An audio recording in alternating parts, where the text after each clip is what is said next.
Today, we'll be beating der Eisendrache on round 2 on the base game with no cheats or add-ons at all. That's right, finish the entire Easter egg and get to the boss with an upgraded bow. And this is all due to a glitch that we will get to in a moment. But first off, we start the run by restarting until we get a specific mega gobblegum called shopping free. This makes every purchase free for 1 minute and we will be getting some crazy value out of it. First, we unlock this door to outside and then make our way ASAP to power. This means we will need to unlock the cage door, then make our way upstairs and through the bridge. Head through the rooms and straight towards the power switch. Turn on the power and then we need to set up the main glitch that will allow us to complete the game in 2 rounds. We head towards the outside area right next to the starting area and purchase the shotgun here. This shotgun will help us deal with the boss fight later and it will start to group the 6 zombies that spawn in round 1. Then we head to the cage trap and we need to time the gobblegum purchase so that the last second of shopping free we purchase the gobblegum, then activate the trap and then pick up the gobblegum before it despawns. We get lucky and get perkaholic, which isn't necessary but definitely makes things a bit easier since it gives us every perk. Now we wait and hope that some of the slow round 1 zombies will walk into the trap. This trap is the key. When a zombie is killed by the trap,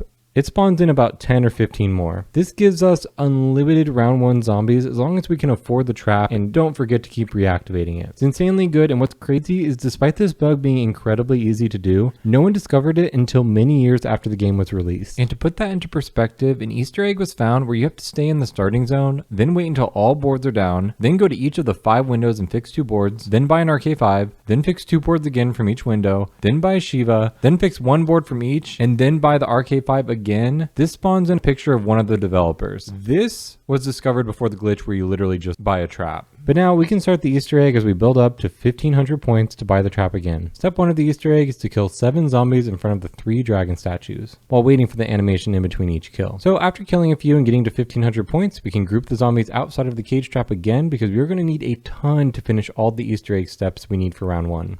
We send a huge group through the trap and then finish off Dragon 1. Next we head to the basement and stand on 4 pressure plates, which activate the pyramid. The pyramid periodically lowers the gravity and allows different parts of the Easter egg to be possible. Then we finish off Dragon 2 down here and finally finish off the 7 kills under Dragon 3. This gives us access to the Wrath of the Ancients bow while still in round 1. Now we're going to do the fastest bow upgrade available, which is the lightning bow. To start, we shoot the wind vane and pick up the lightning arrow. Next we need to shoot the 3 piles of wood. First up is the hardest. It's super far, but we shoot it right here and then we get to the second one. Then we get the second easy one, which is much closer. Finally, we head to the corner over here and fire a few shots at this angle. This shot hits the bundle that is over by the rocket launch section of the map. Next we need to do the wall run. Basically run along the wall in the basement and run over all the symbols. This is incredibly easy and the game will let you stick to the wall no matter how much you mess it up, so if anyone you know has trouble with it, you should flame the shit out of them. Once that's done, we will need to charge up 3 little lightning jars. First, the one in the small room. Then we charge the bow nearby to get the lightning arrow. Next we take the wonder sphere so we can shoot the first fire pit. We do the easy one here so we don't miss. Then we charge up and get the lightning bow in the jar in the church. This one we will shoot the faraway fire pit.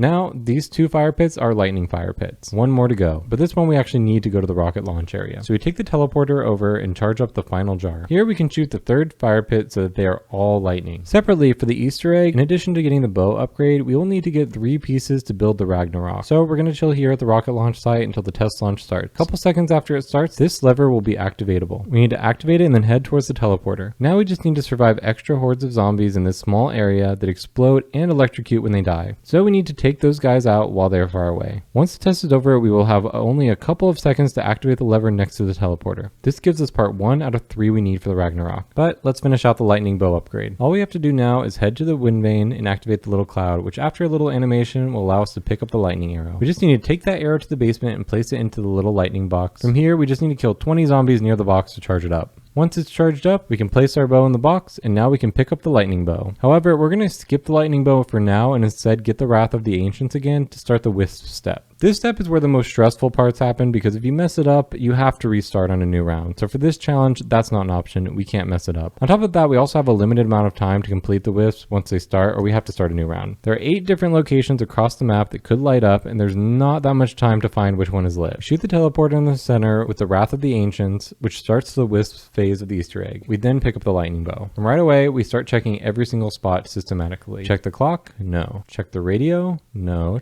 Check the phone? No. Head to the boxes? No. This is not ideal. Then we check the globe? No. 3 more spots, and we don't have enough time to check them all. but we check the car wheel and there it is. But now the wisp will respawn 3 more times and we need to get them all or it's over. But this part isn't as stressful because they can't spawn in the farthest spots, making it a little quicker, but we also get less time, so there's that. The next 3 are in the boxes, then the globe, and finally the phone. We get them all and now the teleporter will glow purple until we use it or the round ends. To make sure the round doesn't end, we do another quick cycle through the cage trap, and after we spawn more zombies, we take the teleporter and it sends us back in time where we need 3 things. First, these fuses. Next, this big blue rod, and then we need to watch the safe to get the combination. Circle, face thing, and then 2 triangle guys. If we forget this, we have to do the wisp step all over again and we fail the challenge, which has happened. Once we spawn into the rocket launch site, a Panzer spawns. We kill him and loot his body to get the second piece of the Ragnarok. Next, we'll get the final piece. All we have to do is go to the death ray, activate it, and then take these 2 wonder spheres. The final piece spawns along one of the paths of the wonder spheres. Now we need to enter the combination we memorized, so we go to the death ray, put the fuse in the side, and then switch the arrows from destroy to protect. This will turn on the monitor over here and we enter the code. This will then open the safe in the teleporter room and we can grab the fuses and access key. Then we head up to the death ray, put the fuses in the 2 spots, and switch the death ray back to destroy. And now we need to play a little Simon Says minigame at the terminals. It shows 4 symbols and then you have to click the correct spot as the symbol that is shown while avoiding the zombies. We get that done in the first location and then we need to do it again in the rocket launch zone. And once they're both done, both sides of the death ray should be lit up and we can press the big green button on the back. This brings Dempsey down from the sky in a pod that hits the church, and it's a pretty cool animation. It also reveals this key we can pick up and then spawn in the Keeper. The Keeper will go to 4 locations and we'll need to kill 30 zombies at each location. But there's a catch. At one of the locations, the tablet that absorbs zombies is missing, which means we'll need to do the wisp step one more time to go back in time. But this can only happen once the round is over, so we'll start feeding the Keeper as much as we can until she either goes to the location without the tablet or until the round ends. We do manage to get through 2 of the locations before she travels to the tabletless one, which is pretty lucky. Also, while we're killing all the zombies waiting for the round to end, we can double pack a punch our shotgun and starting pistol for the boss fight, as well as run through the mystery box hoping to get some symbol monkeys. But the moment the round ends, the wisp timer starts again. Not at the boxes, but luckily it's at the second one we check, the globe. Then we just get the others of the radio, phone, and tire. Easy.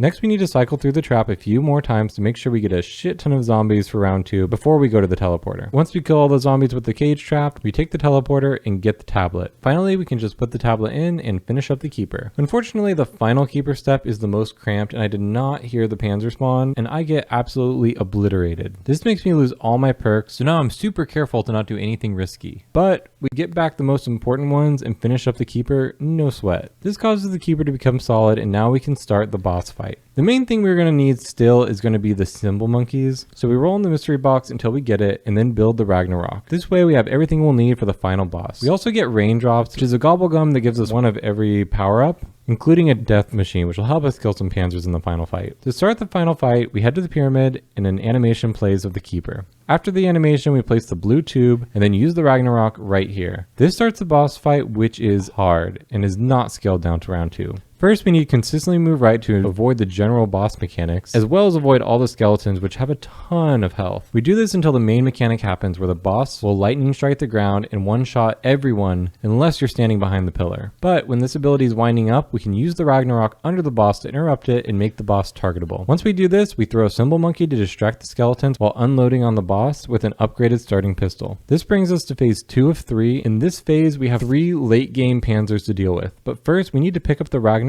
so our kills can charge it up again. The panzers are ridiculously hard to deal with, so here we're going to use a mix of the upgraded shotgun and the upgraded bow to take them out. But it takes a long time and we almost go down with an unlucky combination of skills. But we stay up and manage to kill all 3 without dying. Going down is pretty much a death sentence. You lose your Juggernog perk, which makes you just go down from practically nothing. But once we get all the kills, our Ragnarok is charged up and we can interrupt the lightning attack and bring us to the final boss phase. This phase also has 3 panzers to deal with, and we're going to drop our raindrops in order to use the death machine to deal some big damage to them. It doesn't even kill them, but brings their health pretty low. We then manage to finish them off, and now all we have to do is interrupt the boss and his GG. But stupidly, I forgot to pick up the Ragnarok, so it's not charged, and we'll need to charge it up while also avoiding the lightning attack that happens pretty frequently. In addition, we'll need to avoid all the phase 3 attacks the boss does and high HP skeletons that are everywhere. This is a challenge, but we managed to get it charged up, and now we just need to wait for the lightning attack and we win. But I walk into some skeletons, and even though I spam the bow, they just get me down. which is pretty bad because we lose the Juggernog. But all we have to do is to survive for like 15 seconds and then use the Ragnarok. Also, this is the 4th time I've been here, so my heart is pounding. Ammo doesn't matter. We just need to live and watch for the electric attack, and it's over. The lightning does spawn, and we just need to cancel this shot and pull out the Ragnarok. We just need to pull out the Ragnarok right now.